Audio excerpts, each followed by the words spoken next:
ఎండాకాలం కదా, ఇప్పుడు ఇది పాల పలుకులు అనమాట. పాల పలుకుల్ని అది నీటిలో నానబెట్టిన కాసేపటికి కరిగిపోయింది.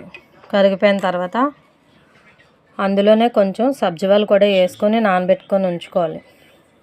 బాగా ఎండాకాలం కదా, ఓవర్ హీట్ చేస్తుంది కాబట్టి పెద్దవాళ్ళకి చిన్నపిల్లలు కూడా ఇవ్వచ్చు.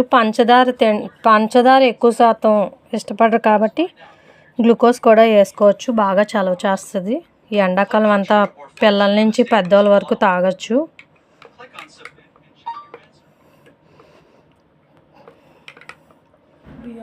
చక్కగా ఇది కరిగిపోతుంది.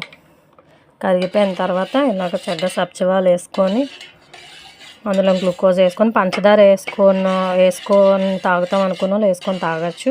ఇంకా పటిక పొడి కూడా వేసుకోవచ్చు. నేను గ్లూకోజ్ వేస్తున్నాను. ఎండాకాలం బాగా ఇవి చేసుకొని తాగి ఒంట్లో ఓవర్ హీట్ని తగ్గించుకోండి. పాల పలుకులు అంటే ఇలా ఉంటుంది ప్యాకెట్టు. ఆన్లైన్లో దొరుకుతుంది, షాపుల్లో కూడా ఉంటాయి.